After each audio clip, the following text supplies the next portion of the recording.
Mesoamérica, una región que abarca una diversidad de culturas y lenguas. Fue cuna de sociedades complejas con profundas raíces históricas.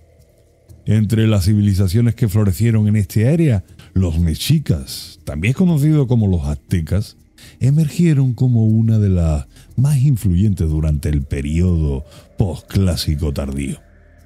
Aproximadamente entre 1325 y 1521 después de Cristo, su ascenso en el Valle de México dejó un legado imborrable, y la comprensión de su civilización se nutre de una rica variedad de fuentes históricas y arqueológicas. Este programa tiene como objeto examinar la trayectoria de la civilización mexica desde sus enigmáticos orígenes hasta el momento inmediatamente anterior a la llegada de Hernán Cortés en 1519, analizando su singular desarrollo y sus notables logros. La construcción de la historia mexica presenta desafíos inherentes debido a la naturaleza entrelazada de relatos míticos y eventos históricos en las fuentes primarias, lo que exige un análisis crítico y cuidadoso de su interpretación.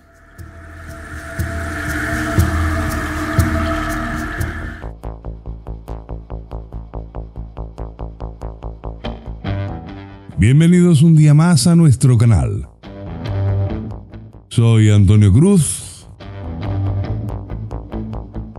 y esto es Antena Historia.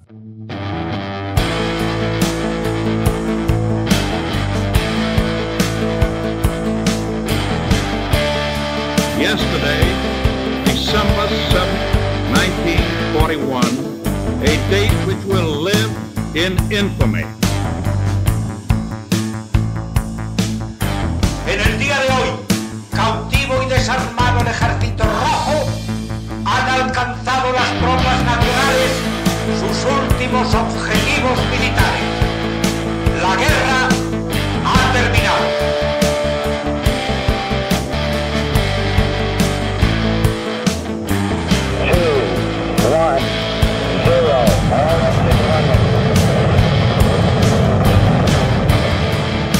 It's one small step for man, one giant leap for mankind.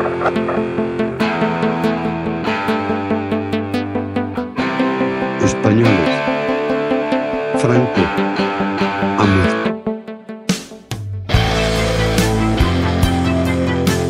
Dass ich anständig meine Zeit verwendet habe im Dienste meines Volkes.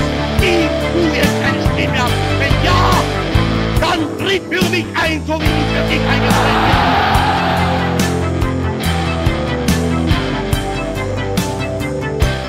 Antena Historia, tu podcast de historia militar, política y social.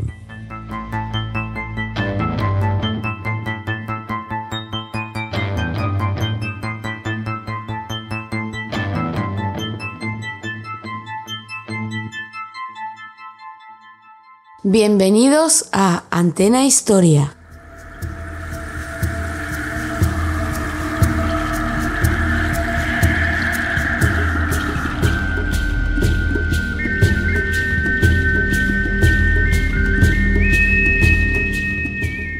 Veréis, estando preparando el programa sobre Hernán Cortés que voy a hacer, pues resulta que, claro, los mexicas y creo oportuno primero hacer un programa sobre los mexicas para ver realmente con lo que se enfrenta Hernán Cortés, para ver realmente si eso fue un imperio, si eso, bueno, a ver qué era.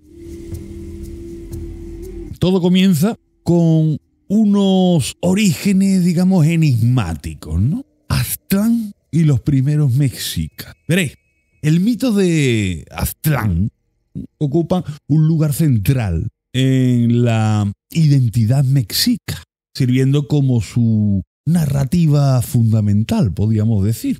Aztlán, cuyo nombre se traduce a menudo, ¿no?, como lugar de garzas o lugar de blancura, se describe en la tradición oral y los códices como una isla paradisíaca ubicada en una laguna. Se dice que esta isla era habitada por varios grupos, incluido el de los atlacachichimecas, quienes estaban sujetos al pago de tributos, posiblemente a un grupo dominante conocido como los atlanecos. Bien, esta relación de subordinación y la carga de tributos podrían haber sido el motivo por el cual los mexicas vieron abocados a buscar una nueva tierra donde pudieran prosperar con mayor autonomía. La tradición cuenta que su deidad tutelar, Huitzilopochtli, les ordenó emprender una migración en busca de una tierra prometida. Hay que ver lo que se parece esto al pueblo israelita, cuya ubicación, pues sería señalada por un portento específico. ¿Y qué es este portento? Pues veréis, el pueblo mexica tendría que ir vagando buscando esa tierra prometida hasta que vieran un águila devorando una serpiente posada sobre un nopal, o sea, una higuera. Un cactus, digo, de higo chumbo, ¿vale? Si os fijáis, es lo que aparece en la bandera actual de México. Bien, se estima que la partida de Aztlán, de este mítico lugar, tuvo lugar alrededor del siglo XII. Siglo XII, marcando el inicio de un periodo de profundos cambios para este pueblo, para el pueblo mexica. La leyenda de Aztlán no solo proporciona un origen ancestral para los mexicas, sino que también establece una conexión, digamos, divina con su posterior destino y ascenso al poder. La semejanza entre la descripción de Aztlán como una isla en un lago y la posterior fundación de Tenochtitlán en una isla del lago de Texcoco, pues una posible conexión simbólica, claro está, donde Tenochtitlán podría haber sido concebida como una nueva Aztlán, ¿vale? Y así, pues, culminar la antigua profecía. ¿Vale? A pesar de la importancia del mito de Aztlán, su ubicación física precisa, pues sigue siendo objeto de debate e incertidumbre entre los historiadores y arqueólogos. Básicamente porque soy partidario de que nunca existió. Pero bueno, diversas teorías han sido propuestas, ¿no?, situando a esta mítica isla, Aztlán, en una amplia gama de lugares, desde la llanura del norte de México hasta las costas de Nayarit, o sea, lo que es el Puerto Vallarta hoy, con la isla Mezcaltitán siendo una de las ubicaciones más sugeridas, ¿no? La falta de evidencias arqueológicas concluyentes que respalden cualquiera de estas teorías ha llevado a algunos investigadores a considerar la posibilidad de que Aztlán no sea un lugar geográfico literal, sino más bien un origen simbólico o arquetípico, representando la minoría colectiva y la identidad cultural de los mexicas, ¿vale? Es lo que os digo, algo simbólico, un origen pues prácticamente divino, donde el pueblo mexica sería el pueblo elegido por Huitzilopochtli para, digamos, gobernar el mundo. Básicamente es eso. El hecho de que no se haya encontrado una ubicación definitiva, pues evidentemente sugiere que el significado podría trascender de una existencia física a a esa simbología que os digo, ¿no? Pues bien, inicialmente este grupo, los mexicas, el grupo se autodenominaba azteca, un gentilicio derivado de su mítica patria Aztlán. Sin embargo, durante su migración, se cree que su identidad patrona, como os digo, Huitzilopochtli, ordenó que cambiaran su nombre. ¿A cuál? Pues a mexica. Por eso indistintamente pues se le dice mexicas o se le dice aztecas, ¿no? Este cambio de nombre marca un momento crucial en la formación de esa identidad embrionaria, diferenciándolo de otros grupos que también reclamaban un origen, bueno, el mismo origen, esa isla mítica de Aztlán. Otros términos utilizados para referirse a este pueblo, a los mexicas, incluye, por ejemplo, el término Tenochca, ¿vale? Que específicamente designa a los habitantes de Tenochtitlán, su capital. Y Nahuatl, que indica su pertenencia a un grupo lingüístico y cultural más amplio que compartía la lengua náhuatl en Mesoamérica. Se han propuesto diversas etimologías para el término mexica. Algunas fuentes sugieren una conexión con Mexictli, que era el nombre de un sacerdote que lideró en principio esa migración supuesta, mientras que otras lo vinculan con la palabra Mixtli, que significa nube en náhuatl, posiblemente aludiendo a un origen en una región norteña o envuelta en niebla. La evolución de su nombre y las posibles interpretaciones de su significado reflejan un proceso dinámico de construcción de identidad bajo la guía de su deidad tutelar, o sea, de Huitzilopochtli.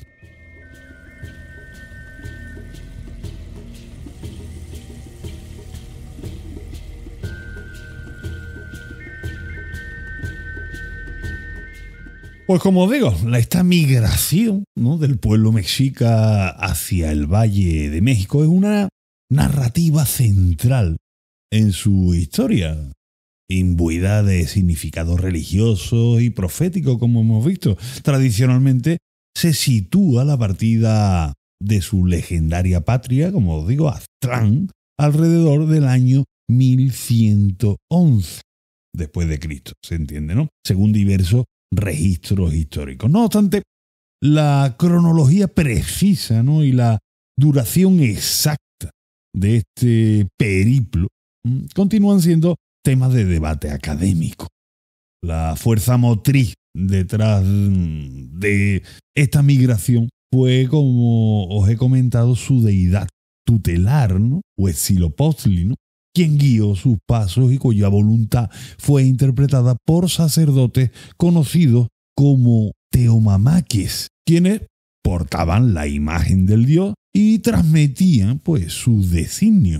Un elemento fundamental de esta narrativa que estamos viendo es la profecía, que indica el lugar donde debían establecerse. Encontraría, como os comenté, un águila posada sobre un nopal devorando a una serpiente. Esta imagen icónica no solo se convirtió en el símbolo de Tenochtitlán, sino también trascendió para convertirse en el emblema nacional de México, el actual México.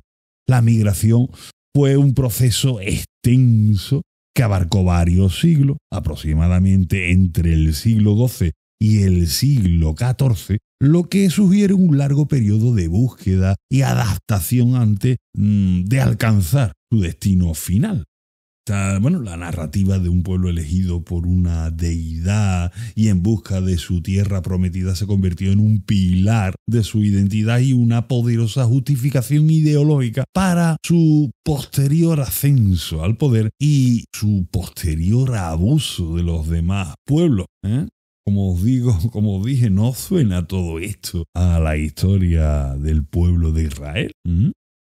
Bien, la tira de la peregrinación, también conocida como Códice Boturini, es un manuscrito pictórico indígena de gran importancia, ¿no?, que documenta la ruta, toda esta ruta migratoria de los mexicas, desde su salida de la mítica Aztlán hasta su asentamiento en el Valle de México. Sin embargo, la primera parte de la ruta, desde Aztlán hasta Coatlicámac, se considera más mítica que geográfica, y la ubicación precisa de estos lugares sigue siendo en gran medida desconocida. Se ha propuesto diversas teorías sobre la ubicación de Aztlán, como hemos dicho, desde la isla de la laguna de Mezcaltitlán, en la costa de Nayarit, hasta un entorno lacustre entre Yuriria y Cortázar, en el sur de Guanajuato. Bien, los mexicas, se dirigieron hacia un lugar mítico histórico llamado Coluacán o Hueycoluacán, donde su dios, Huitzilopochtli, se es representado dando las órdenes. Continuaron hacia Cuauhtzintla, donde el grupo mexica se separó de otros grupos, y posteriormente el viaje se dirige hacia Cuestelcal y Chocayán, en la región de la Huasteca, antes de llegar a Coatlicámac, que algunos identifican con Coatepec. Ese fue el lugar de nacimiento del dios, de Huitzilopochtli, o con la actual San Miguel Huimilpan, en el sur de Querétaro. Como podéis imaginar, me está costando la propia vida leer estos nombrecitos, estas palabras en náhuatl. me está costando la propia vida.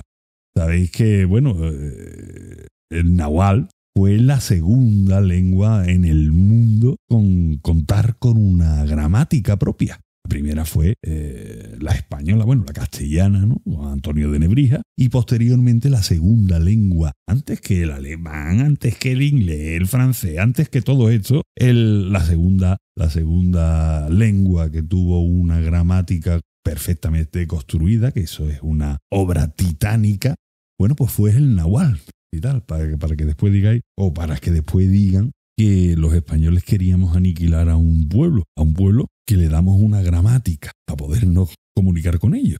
O sea, si te lo quieres cargar, ¿para qué vas a hablar con ellos? Directamente te los cargas y punto, ¿no?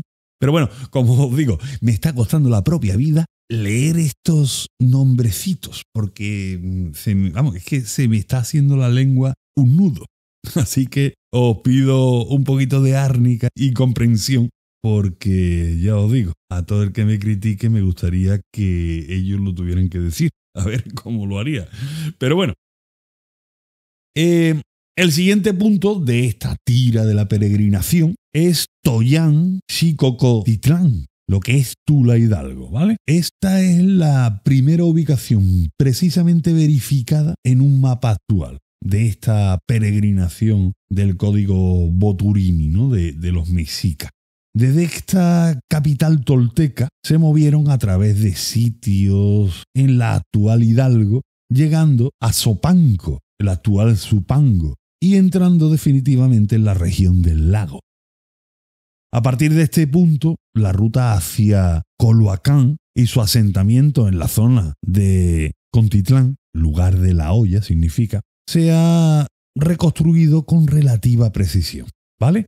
Todavía existen dudas con respecto a la ubicación exacta de Acolnáhuac, situado cerca de Azcapotzalco y Amalinalpan, posiblemente en el dominio tepaneca o cerca del Chalco.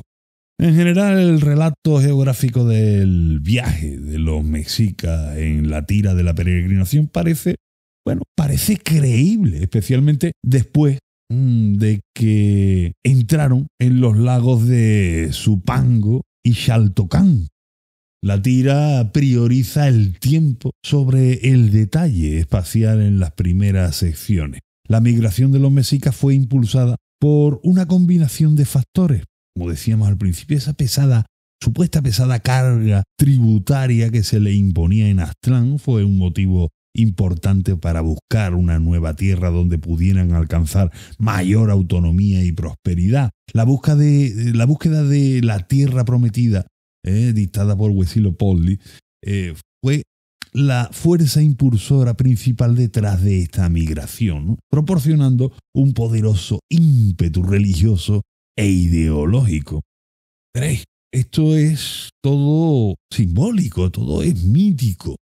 que el Dios le diga cuál es lo que tienen que hacer, dónde tienen que ir, por dónde tienen, que van a durar, bueno, que la peregrinación va a durar, bueno, si los israelitas fueron 40 años por el desierto, esta gente son 2 siglos, deambulando de un lado para otro, ¿no?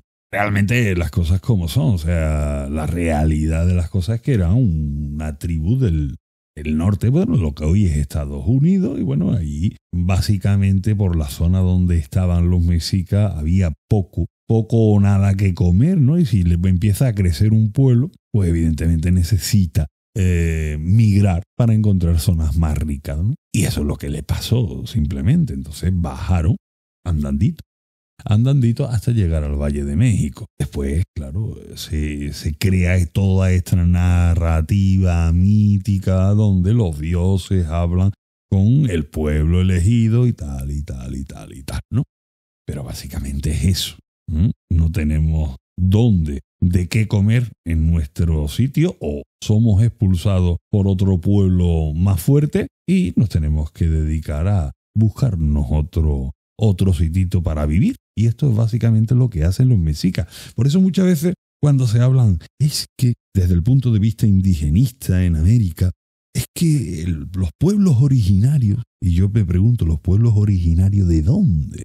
Porque cuando se habla de México, que se tiene a los mexicas como pueblo originario, bueno, será pueblo originario en un momento dado del norte, o sea, de lo que es hoy Estados Unidos, ¿no? Y que llegaron en el siglo, como vemos, llegaron en el siglo XIV al Valle de México. Por lo tanto, llegaron andando desde el norte a sur hasta el Valle de México, y los españoles llegaron por mar, de este a oeste. O sea, básicamente lo mismo de pueblos originarios tienen los mexicas que los castellanos, ¿no? Digo yo. Pero bueno, es el hecho de los pueblos, estas narrativas que se están haciendo, ¿no? Los pueblos originarios. Bien, sigamos. La llegada de los mexicas, ¿no?, al Valle de México, fijaros, es alrededor del año 1220, después de Cristo. O sea, se supone que salieron de su lugar de origen en 1111 y llegaron al Valle de México en 1220. Este año marca el final de su prolongadísima migración y el inicio de, digamos, su integración, entre comillas, en un entorno nuevo. Y la verdad es que complejo. El Valle de México se caracterizaba por un sistema de lagos interconectados, suelos volcánicos fértiles y un clima templado con precipitaciones suficientes, lo que lo convertía en una zona bastante atractiva para el asentamiento y sobre todo para la agricultura. Este entorno desempeñaría un papel fundamental en el desarrollo de estas singulares prácticas agrícolas. Inicialmente, las poblaciones sedentarias establecidas en el valle percibieron a los mexicas como un grupo de cazadores-recolectores nómadas, a menudo descritos como primitivos y sobre todo como belicosos. Esta percepción inicial probablemente contribuyó a los problemas que se tuvieron que enfrentar para ganarse, vuelvo a decir, entre comillas, la aceptación de los pueblos que ya estaban allí y poderse establecer. Los primeros años de los mexicas en el Valle de México estuvieron marcados por importantes desafíos y conflictos, ya que lucharon por encontrar un lugar donde asentarse y competir con los grupos poderosos que ya existían en la zona. La intensa competencia por la tierra y los recursos limitados dentro del densamente poblado Valle de México provocó enfrentamientos con grupos establecidos como por ejemplo los toltecas, ¿vale? Aunque su imperio ya había, declinado en gran medida para aquellos entonces. También tuvieron problemas con los tapanecas, que eran una fuerza dominante en esta región ahora mismo. Los mexicas experimentaron persecución y rechazo por parte de varios señoríos locales. O sea, los señoríos locales eran las ciudades-estado, ¿vale? mientras intentaban establecerse en diferentes áreas del valle. O sea, aquí nos vamos a quedar. Y los dueños de esos señoríos donde tú te ibas, que decían, no te lo creen ni tú. Y lo echaban. Y vuelta a empezar. Y aquí nos vamos a colocar. Y vuelta a empezar. Lo echaban también. O sea que los mexicas, como veis, vienen del norte y empiezan a buscarse un sitio allí. Y todos los que están los echan, ¿no? Primero los toltecas, después tapanecas, como veis, ¿no? Como veis, esto, lo que os digo, ¿no? Estos intentos iniciales de asentamiento a menudo pues se encontraron con hostilidad y resistencia por parte de los demás pueblos, como es lógico, ¿no? Sufrieron expulsiones de lugares claves como Chapultepec, ¿no? Alrededor del año 1299 y Culhuacán, alrededor de 1323, lo que indica pues las dificultades a las que se enfrentaron para encontrar un hogar permanente y el poder también que tenían los habitantes existentes en la zona para desplazar a estos tíos, ¿vale? Durante un periodo, los mexicas fueron obligados por los colúa a vivir en la inhóspita zona de Tizapán, caracterizado por una peligrosa fauna. Este periodo de dificultades probablemente puso a prueba la resistencia de los mexicas y fortaleció en un momento dado las malas ideas que después, como veremos, tuvieron, ¿no? A pesar de todos estos problemas, los mexicas demostraron una notable capacidad para la adaptación y la estrategia política. Inicialmente sirvieron como guerreros mercenarios para diversas facciones rivales dentro de este valle. O sea, ustedes no nos queréis, pero bueno, nosotros, como somos muy belicosos, somos muy guerreros, como mercenarios, pues me alío o me contrata este señor para cargarse al otro señor. Eso es lo que hicieron los mexicas en un principio, básicamente siendo los matones de estos señores locales, de estos señoríos locales, ¿vale?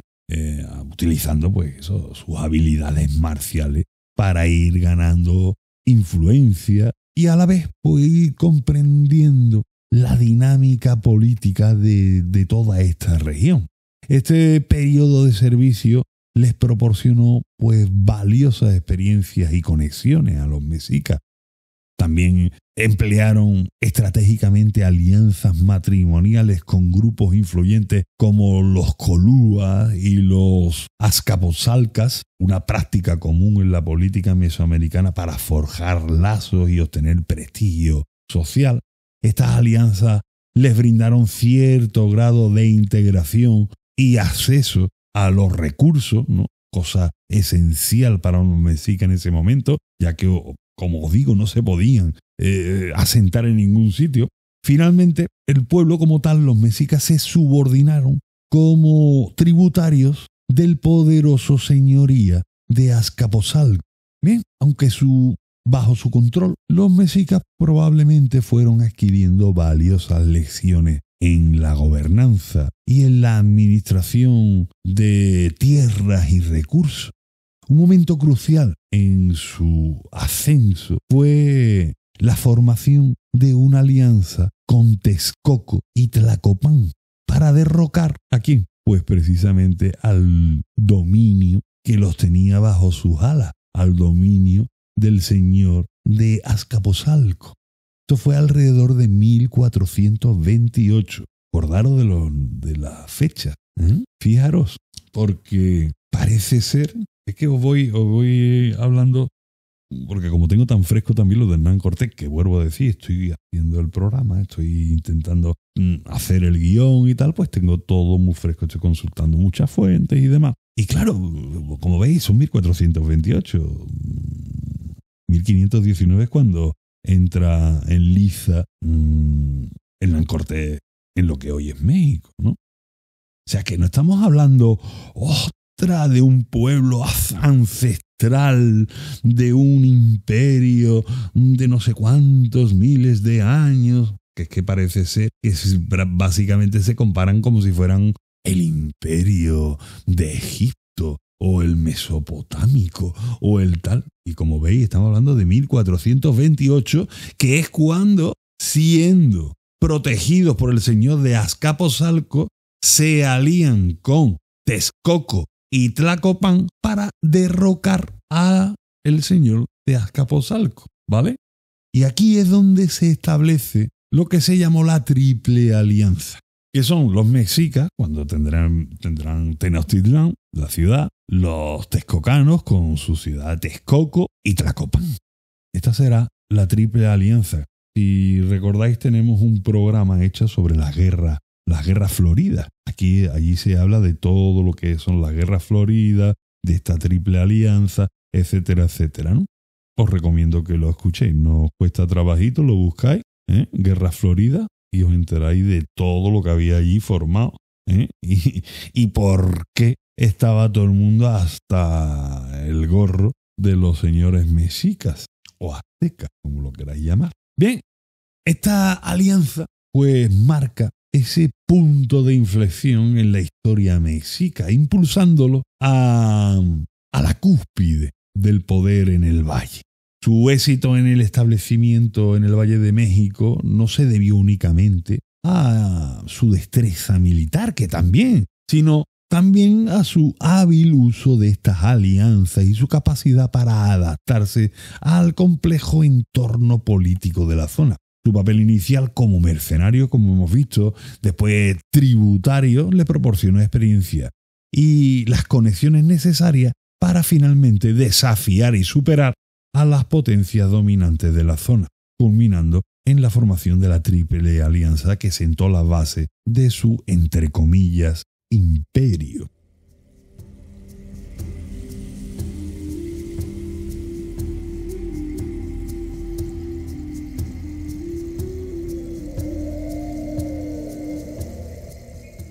Bien, la fundación, se puede llamar fundación de Tenochtitlán, es en 1325, en una isla del lago de Texcoco. Esto marca pues, la culminación de la larga migración mexica y el cumplimiento de esa consabida profecía de Huitzilopochtli. En este lugar encontraron la señal prometida, entre comillas.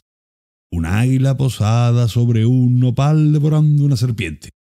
Este evento no fue un asentamiento, ¿vale? Esto fue un acto sagrado que posteriormente daría lugar al establecimiento de la ciudad como centro de su mundo. Allí lo que hicieron fue, digamos, poner un oratorio a su dios Huitzilopochtli. Posteriormente eso pues generaría la fundación o el asentamiento que después fuera conocido como Tenochtitlán, ¿no? El nombre original de ese asentamiento fue Cuauhmixtitlán, que luego se cambió a Tenochtitlán, posiblemente en honor a un líder llamado Tenoch, que fue uno de los principales y primeros guías en esta migración, o también puede ser derivado de Tenochtli, que significa nopal o cactus. Este cambio de nombre reflejó probablemente su creciente identidad y la importancia de esa profecía fundacional. Posteriormente, en 1338, se fundó la ciudad vecina de Tlatelolco, que con el tiempo se convertiría en una parte importante del complejo urbano mexica.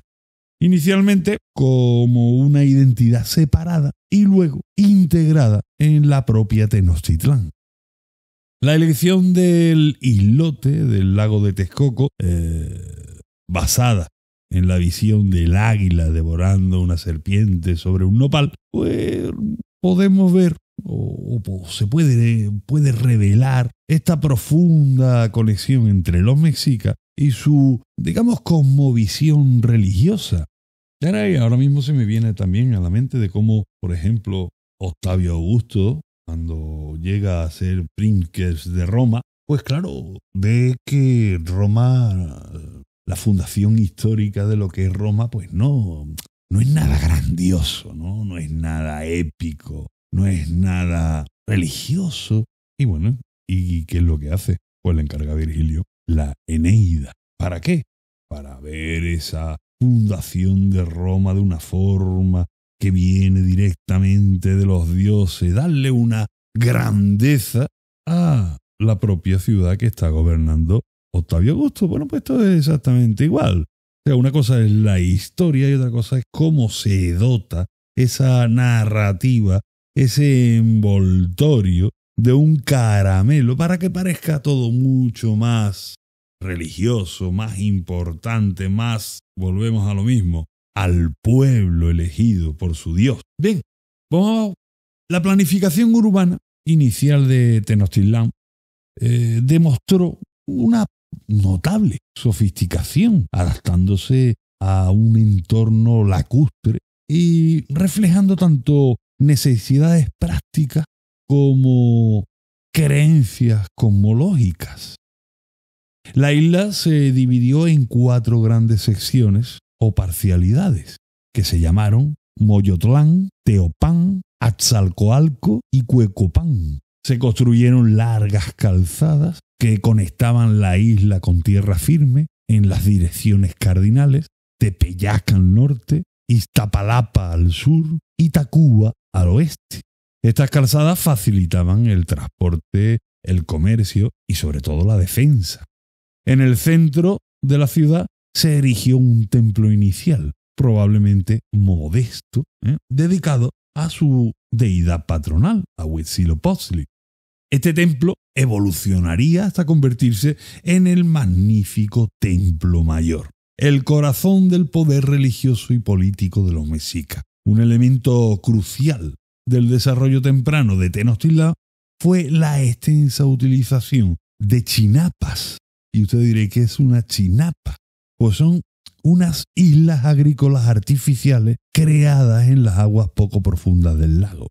Este sistema permitió una agricultura intensiva y sostenible, proporcionando una fuente de alimento abundante para la creciente población y expandiendo la superficie habitable de la ciudad. Incluso en sus primeras etapas, es probable que la planificación urbana de Tenochtitlán reflejara elementos de su cosmovisión, como digo, y conocimientos astronómicos, con alineaciones y orientaciones que posiblemente tenían un significado, posiblemente, como digo, simbólico. La construcción de la ciudad sobre un sistema de canales y chinampas influyó en la planificación urbana y en la arquitectura, fomentando la creación de espacios que se integraban armoniosamente con su entorno natural.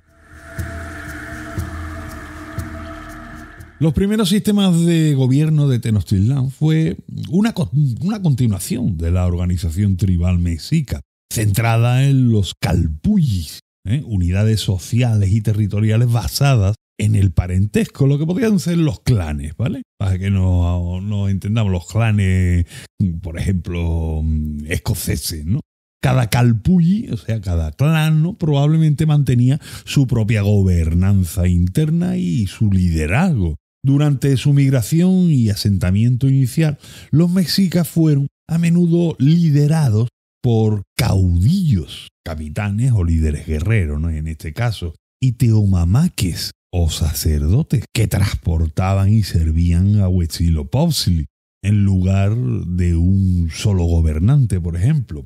Esto pues sugiere una estructura de liderazgo más descentralizada en los primeros tiempos. Inmediatamente después de su asentamiento no existía un poder político central fuerte, como estamos viendo. Los calpulli probablemente conservaron un grado importante de autonomía antes de llegar a Tenochtitlán. Antes de llegar a Tenochtitlán hubo un intento fallido de establecer una monarquía bajo Huitzilopochtli el Viejo, lo que indica un periodo de experimentación con diferentes formas de gobierno. Finalmente, se produjo un cambio hacia un sistema más centralizado con la elección de Acamapixtli como el primer tlatoani, el gobernante de Tenochtitlán. Tlatoani significa el orador, ¿no?, el que ora, el que habla.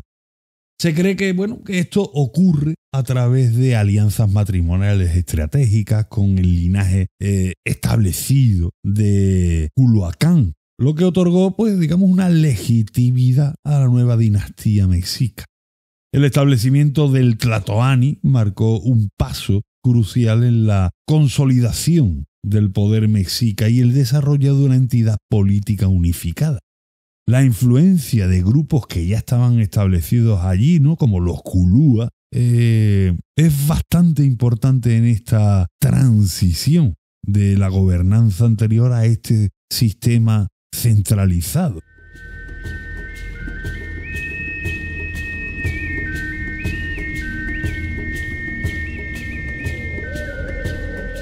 Podemos hablar ahora de toda la estructura social, la organización social, política y económica de los mexicanos. Veréis, la sociedad mexicana, antes de la llegada de los españoles, los castellanos, como hay, se caracterizaba por una estructura social altamente jerarquizada, dividida en 3 estratos principales: la nobleza, pipiltín, los plebeyos, macehualtín, y los esclavos, tlatlacoin. Los pipiltín gozaban de numerosos privilegios, como todos podéis imaginar, y controlaban el gobierno, el sacerdocio y, por supuesto, el liderazgo militar. Estaban exentos de ciertas obligaciones y poseían un elevado estatus social. Los calpullos, o sea, recordad, esos clanes, constituían unidades socioterritoriales fundamentales, proporcionando un sentido de comunidad y organización de trabajo, la distribución de la tierra y las actividades religiosas. Cada calpulli tenía su propio gobierno interno, como hemos visto, una deidad patrona y a menudo un telposcali, o sea, una escuela para plebeyos.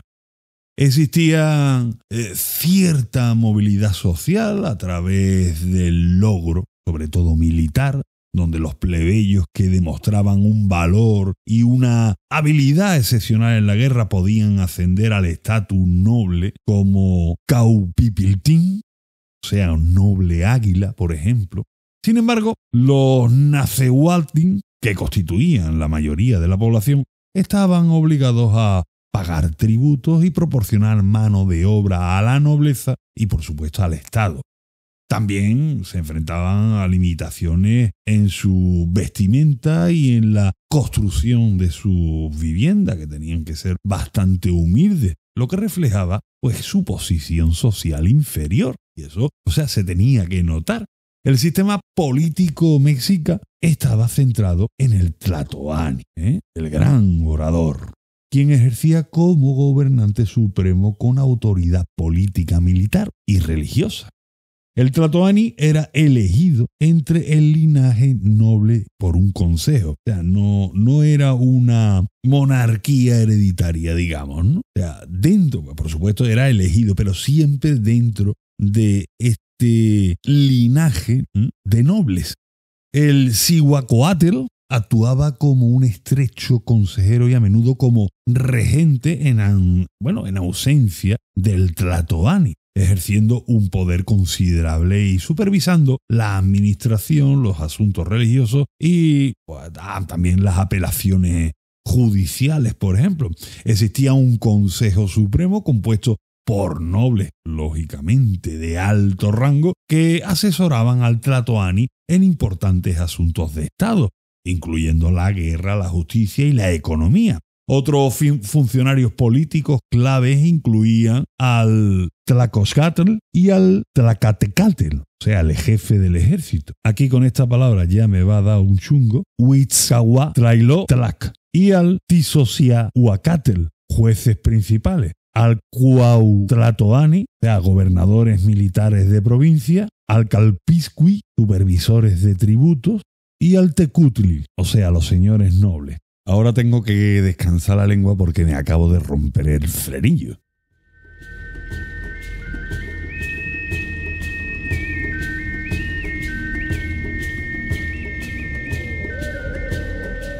El sistema de justicia estaba bien establecido, con tribunales tanto a nivel local, o sea, en los calpulli, como superior en la ciudad, y a jueces, los tecutli, seleccionados de la nobleza para hacer cumplir las leyes. La economía mexica se sustentaba en una base diversificada, con la agricultura, evidentemente, como pilar fundamental, respaldada por técnicas innovadoras como las chinampas que hablábamos antes y las terrazas, así como con el riego en algunas zonas. El maíz era el cultivo básico, pero también cultivaban una amplia variedad de otras plantas. El tributo extraído de los territorios conquistados constituía una importante fuente de riqueza y recursos para Tenochtitlán, sosteniendo a la élite gobernante, al ejército y a la población urbana. Este sistema estaba meticulosamente organizado y registrado.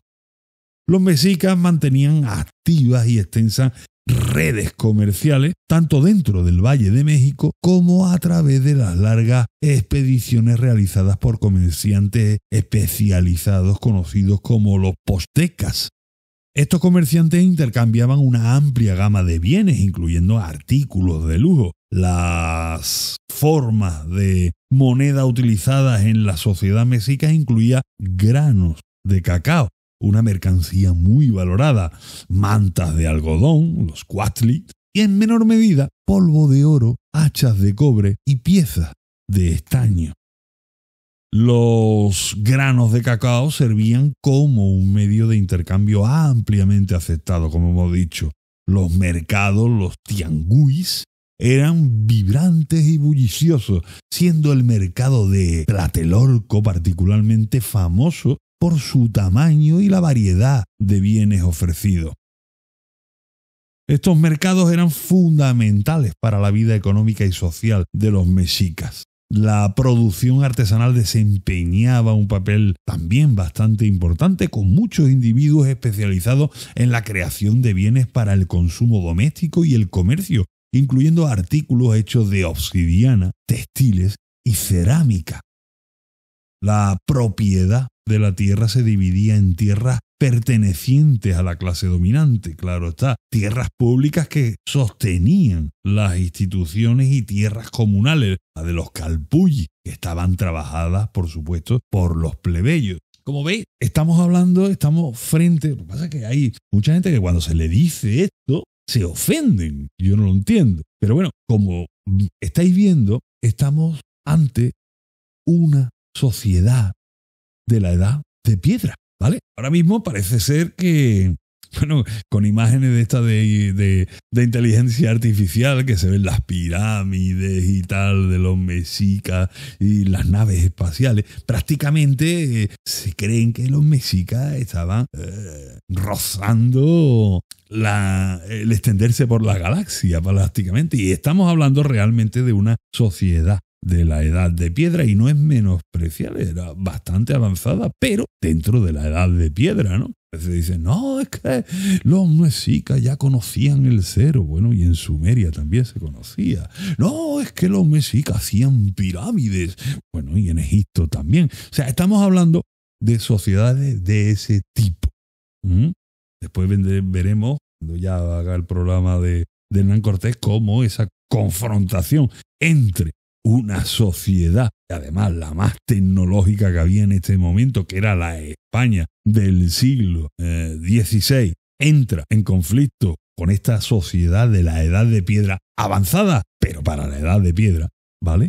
Pues evidentemente hay una gran diferencia, ¿no?, entre las dos sociedades. Se dice que ¿qué fue lo más importante que España llevó a América, ¿no? Unos dicen, bueno, pues la cultura, la religión, las universidades, los hospitales. Y es una cosa muy sencilla. Lo más importante que llevamos los españoles a América fue el arado. El arado. Porque estos señores no araban la tierra. Estos señores con un palo que se llamaba coa, que era un bastón de madera con una punta afilada, endurecida por el fuego. Y, por ejemplo, con el tlahuitl, que era un hacha pequeña también, hacían un hoyito y ahí tiraban una semilla. Y venga, o un poquito más para adelante, otro hoyito, otra semillita, y así sucesivamente. Cuando aparece el arado metálico, metálico en las tierras americanas que va abriendo un surco, va reventando la tierra, va abriendo un surco impresionante tirado por 2 bueyes, un caballo o lo que sea, pues imaginaros, multiplicamos la agricultura por 10 o por más. Y esto da evidentemente más comida, por lo tanto da que las sociedades crezcan mejor, comercien más, etcétera, etcétera, y evolucionen. Pero bueno, que me estoy yendo porque siempre me pasa lo mismo, porque empiezo a hablar y como me gusta tanto hablar, es lo que pasa, ¿no? Bueno, mira, para eso soy, como se dice ahora, podcaster. Bien, vamos a ver. Vamos a ir a otro aspecto, ¿no?, de los mexicas, que es el mundo este de dioses, rituales, esta religión y la cosmovisión de este pueblo, ¿no?, de los aztecas, de los mexicas, ¿no? Bien, esta religión y la cosmovisión, la verdad es que en su día a día permeaba todos los aspectos de la vida, ¿vale? Regulando sus prácticas sociales, políticas y económicas. Su sistema de creencias era bastante complejo, las cosas como son. Te puede dar un aneurisma cerebral si intentas entenderlo. Y además sincrético, ¿no? Incorporando deidades y conceptos de otras culturas mesoamericanas también, así como elementos propios como la prominencia de su dios tutelar, que lo hemos dicho en varias ocasiones ya, Huitzilopochtli, ¿no? En la cima del panteón se encontraba Ometeotl, el dios creador que representaba la dualidad fundamental del universo, con aspectos masculinos, Ometecutli, y femeninos, Omecihuatl. Huitzilopochtli era el dios supremo de Tenochtitlán, era el patrón de la guerra, el sol y el fuego, y desempeñó un papel central en su migración, como hemos visto, y en el ascenso al poder de los mexicas. Por supuesto está Quetzalcóatl, la serpiente emplumada. Era venerado como dios de la creación, el conocimiento, el gobierno y el viento, en su aspecto de Catl, representando una dualidad con Huitzilopochtli. Tezcatlipoca, conocido como el espejo humeante, era una deidad poderosa y multifacética con diversas manifestaciones. También se jugaba con los colores: el negro, que era Tezcatlipoca, el azul, que era Huitzilopochtli, el blanco, que era Quetzalcóatl, el rojo, que era Zipitopec, y todo esto pues representaba diferentes fuerzas y conceptos. Tlaloc era el dios de la lluvia, la fertilidad y el rayo, esencial, como no, para la agricultura. Otras deidades importantes incluían a Chalchihuitlicue, que era la diosa del agua, Mictlantecutli, que era el señor del inframundo, Xiuhticutli, que era el dios del fuego, Zipatli era el monstruo terrestre, Xochipilli, dios de la música y la danza, Tonatiuh, dios del sol, y Centeotl, el dios del maíz. La cosmovisión mexica concebía un universo dividido horizontalmente en 13 cielos y 9 inframundos, con la tierra, Tlatipac, en el centro. Creían en la dualidad como un principio fundamental que permeaba la creación y el funcionamiento del cosmos. El mito de los 5 soles o edades explicaba su comprensión del tiempo como ciclo, con el mundo habiendo sido creado y destruido 4 veces antes de la era actual, en el 5.º sol, Nahui-Olin, en la que los mexicas creían vivir. Se consideraban el pueblo del sol y creían tener la responsabilidad de mantener el equilibrio cósmico y asegurar la continuidad del mundo a través, y esto es muy importante, de rituales y sacrificios, especialmente sacrificios y rituales de sangre. ¿Y para qué? Para proporcionar la energía al sol. Los rituales religiosos eran centrales en la vida mexica, marcando los ciclos agrícolas, honrando a las deidades y conmemorando eventos importantes. Estos rituales a menudo involucraban procesiones y peregrinaciones a sitios sagrados como cumbres de cerros y manantiales, donde realizaban ceremonias y ofrendas a deidades específicas. Los sacrificios, tanto de animales como los sacrificios humanos, era una práctica fundamental en la religión mexica, y esto hay que dejarlo muy claro. Los sacrificios humanos era una práctica fundamental. La sangre que se proporcionaba en esos sacrificios era la energía del sol. Así que ellos consideraban necesario para nutrir a los dioses y mantener el equilibrio cósmico, surtirlos de sangre. Se practicaban diversos métodos de sacrificio humano, incluyendo la extracción del corazón, que esa es la forma más común que todos conocéis. Y vuelvo a decir, o sea, te ponían en un altar y te abrían el pecho con un puñal de obsidiana, o sea, un puñal de piedra, mientras estabas vivo, y te arrancaban el corazón. Y posteriormente el cuerpo se tiraba por las escalinatas de esas pirámides, ¿vale?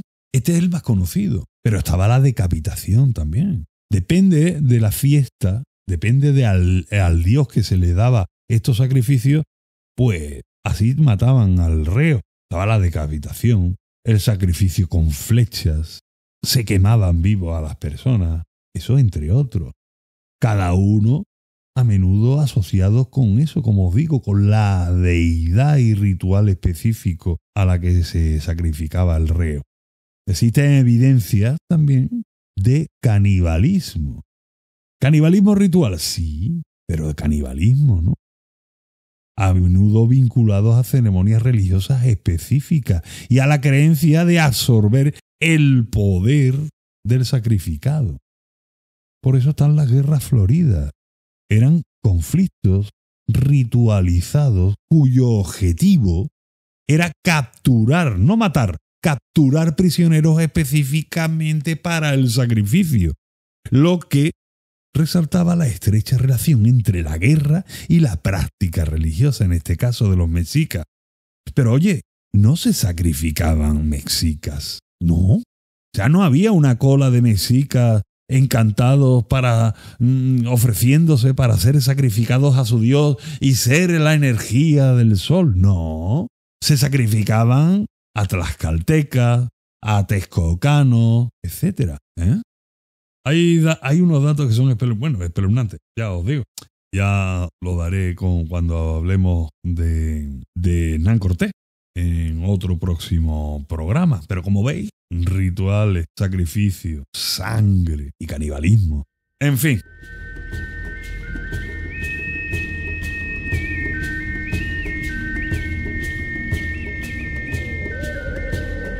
Os podéis preguntar, bueno, ¿los mexicas dejaron algo escrito o algo así? Bueno, los mexicas desarrollaron un sistema de escritura jeroglífica complejo, la verdad, que combinaba elementos logográficos con fonéticos, ¿vale? Bueno, verá, los elementos logográficos son signos que representan una palabra o digamos un concepto, ¿no? Entero, ¿no? En lugar de sonidos individuales como por ejemplo en el alfabeto, ¿no? Bueno, pues esto sí lo hicieron, ¿no? Utilizaban pictogramas, ideogramas, silabogramas y rebus para registrar información sobre historia, genealogías, creencias religiosas, tributos, propiedad de la tierra y conocimientos astronómicos. Esto lo podéis buscar por internet fácilmente. Está bastante bien explicado, por ejemplo, en Wikipedia, con todo esto que es esta escritura jeroglífica. Es complicada, pero bueno, es curioso e interesante. Bien, los códices, libros, ¿no? Que son hechos de papel, de corteza o pieles de animales plegadas, era el principal medio para su registro escrito. Los tlacuilós, que eran los escribas o pintores altamente capacitados, eran responsables de la creación e interpretación de estos códices. Su sistema de calendario era bastante sofisticado y preciso, combinando un calendario solar de 365 días, Xihuitl, con un calendario ritual de 260 días, Tenal o Wali. Estos dos ciclos se entremezclaban para formar un ciclo mayor de 52 años, conocido como la ronda del calendario o Xiumolpili. El calendario se utilizaba para la planificación agrícola, la determinación de las fechas de las ceremonias religiosas y la adivinación. Por ejemplo, la piedra del sol azteca, por ejemplo, es una representación monumental de su compleja cosmología y sistema de calendario. Esta piedra solar la podéis ver en la entrada de nuestra página web dedicada a los mexicas, por si no sabéis ahora mismo lo que es, o si no lo podéis buscar en internet, la piedra del sol azteca, ¿vale? Bien, los mexicas fueron agricultores, bueno, como hemos dicho, antes estaban desarrollando esto con la coa y tal, después fliparon en colores cuando vieron el arado metálico que llevamos los castellanos para allá, ¿no? Ahí ya alucinaron, ¿no? Pero bueno, eran altamente hábiles, ¿no? Adaptando sus técnicas al entorno único del Valle de México, ya os digo, con el uso de terrazas, con esas islas artificiales donde se podía plantar y demás, desarrollando como decía, las chinampas, ¿no? Eran como jardines flotantes, ¿no? Construidos en los lagos, que permitían un cultivo intensivo y continuo, ¿no? Aumentando bastante bien la producción de alimentos en este problemático, porque la verdad queda todo muy idílico, ¿no? Esa construcción en un lago, esa gran ciudad, tal y cual.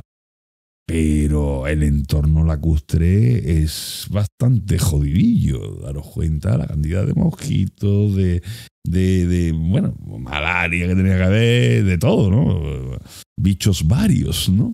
También construyeron terrazas, como os digo, en las laderas para crear más tierra cultivable y evitar la erosión del suelo. Y desarrollaron incluso una especie de acueducto y otras técnicas de riego para gestionar eficazmente estos recursos hídricos, ¿no? Incluso, tenían técnicas de enriquecimiento del suelo mediante el uso de fertilizantes orgánicos como el estiércol animal y residuos de planta, lo que viene a ser el compost, ¿no? Utilizaban una amplia variedad de cultivos, ¿no? Incluyendo maíz, frijoles, calabaza, amaranto, chiles, tomates, cacao y algodón. ¿Vale? Entonces, aquí ya llegamos prácticamente a la cúspide del poder del imperio mexica. Verá, es que yo me resisto a decir imperio mexica porque básicamente son dos ciudades, así que no hay más. O sea, ¿qué imperio es este, no? Pero bueno, el imperio, ¿no? El imperio mexica, el imperio azteca, ¿no? Esa grandilocuencia que se usa para nombrar esto. Pero bueno, por Dios que no os ofendáis, ¿no? Los amigos mexicanos que me estén escuchando, ¿no? No os ofendáis, ¿no? No busco eso en especial, ni mucho menos, ¿no?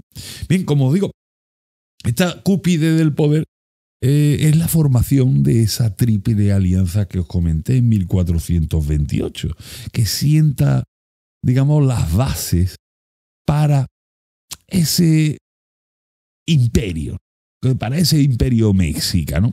A partir de esta alianza, los mexicas, junto con Texcoco y Tlacopan, pues iniciaron una rápida expansión territorial que abarcó el Valle de México y se extendió a regiones que hoy forman parte de los estados de México, Morelos, Veracruz, Guerrero, Puebla, Oaxaca, Chiapas e Hidalgo, ¿no? Bajo el liderazgo de gobernantes como Moctezuma, que es el más conocido, Iluicamina y Ahuizotl, el imperio alcanzó su máxima extensión, cubriendo un área estimada entre 135.000 y 300.000 kilómetros cuadrados. Pero claro, el imperio mexica ejercía control sobre numerosas ciudades-estado, que podíamos denominarlas así, ¿no? Ellos las denominaba Altepetl, ¿vale?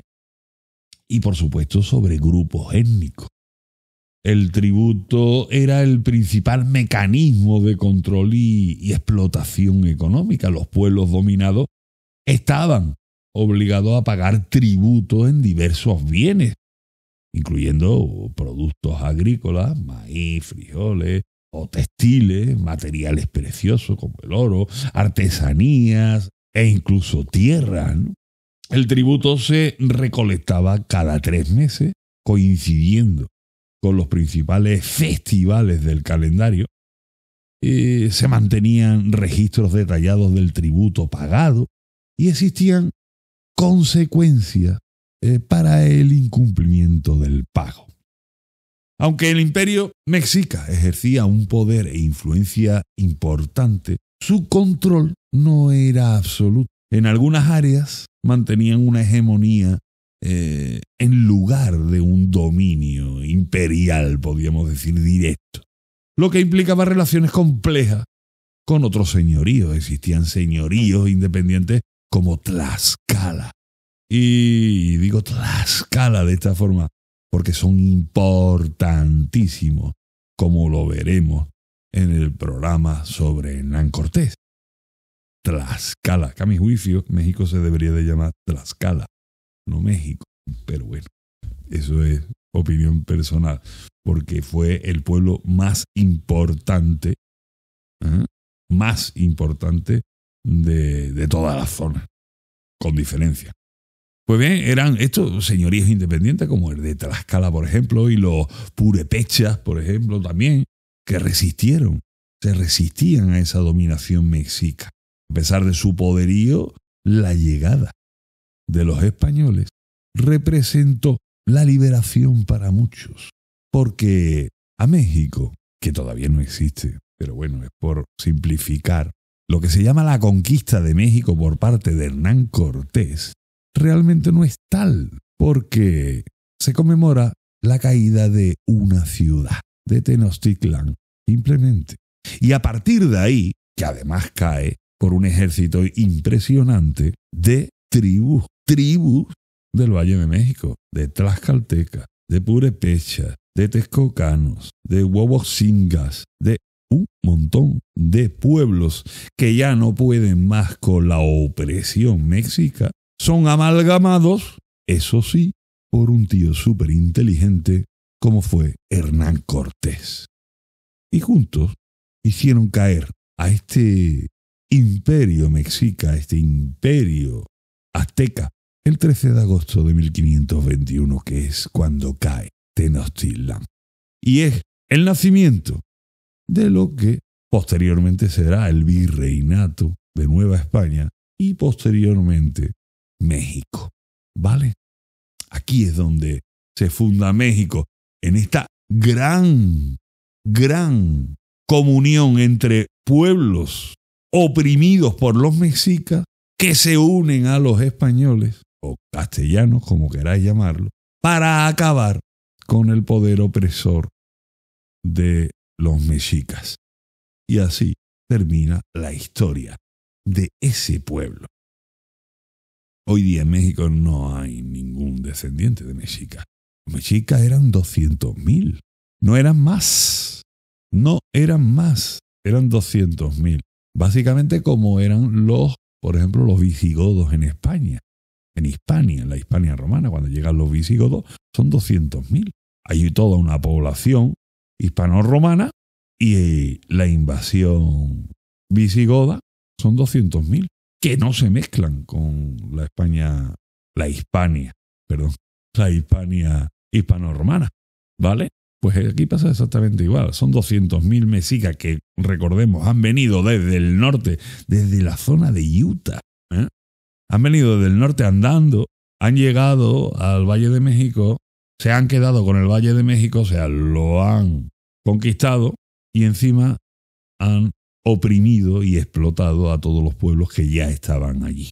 Esa es la historia de los mexicas y esa es la historia con la que acaba Hernán Cortés, con una historia de opresión, de sacrificios humanos, de sangre y de canibalismo. Señores, terminamos aquí el programa sobre los mexicas. Espero que os haya gustado. Ya os digo, no quiero ofender a nadie porque, bueno, hoy día se ofende todo el mundo hasta por el aire que pasa por alrededor de sus cabezas. Hasta eso les ofende. Pero bueno, si se ofenden, pues mira, tienen dos opciones. Apagar o mirar para otro lado, ¿verdad tú? Esta es la cosa, ¿no? Lo dicho, señores, espero que os haya gustado. Soy Antonio Cruz y ya sabéis, podéis dejarme los comentarios que queráis en la app de Ivo, bajo la entrada de este programa. Dar a esa manita arriba, ese like si os ha gustado. Y ya si queréis rizar el rizo, como siempre digo, le dais al botoncito azul, que dice apoyar. Y desde 1,99 al mes, pues me podéis invitar a eso, a un cafelito, a una cervecita, para aliviar la garganta que en este programa, con estos nombrecitos, con el Nahual, me lo he ganado, me lo he ganado porque no se puede.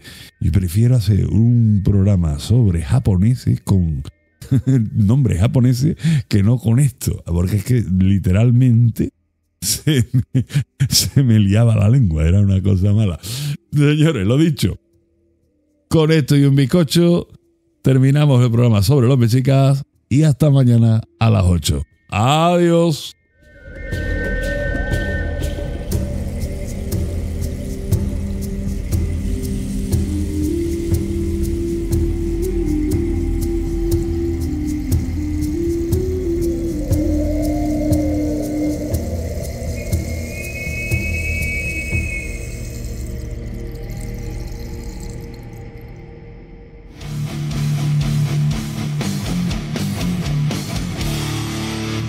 Antena Historia.